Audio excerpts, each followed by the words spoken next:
বাংলাদেশি পোশাকসহ বিভিন্ন পণ্য প্রবেশে নিষেধাজ্ঞা জারি করেছে ভারত। নিজেদের স্থলবন্দর দিয়ে বাংলাদেশি পণ্য প্রবেশে এই নিষেধাজ্ঞা দেশটি শনিবার জানিয়েছে, বাংলাদেশ থেকে শুধুমাত্র নাহাওয়া শেভ এবং কলকাতা সমুদ্র বন্দর দিয়ে এসব পণ্য আনা যাবে। তবে ভারত হয়ে নেপাল ও ভুটানে যেসব পণ্য রপ্তানি করা হবে সেগুলোর ক্ষেত্রে এই নিষেধাজ্ঞা কার্যকর হবে না। উত্তর পূর্বাঞ্চলের স্থলবন্দরগুলো দিয়ে বাংলাদেশি পণ্য প্রবেশে কঠোর বিধিনিষেধ জারি করেছে ভারত। এই সিদ্ধান্তের ফলে দেশটির বাংলাদেশের তৈরি পোশাকসহ বিভিন্ন পণ্যের রপ্তানি কার্যত বন্ধ হয়ে যাচ্ছে।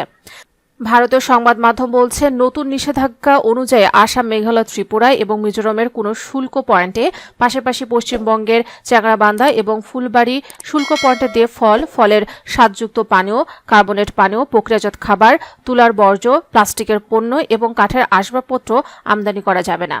নতুন সিদ্ধান্ত অনুযায়ী এসব পণ্য শুধুমাত্র পশ্চিমবঙ্গের কলকাতা বন্দর কিংবা মহারাষ্ট্রের নাভাশেভা বন্দর দিয়ে যেতে পারবে।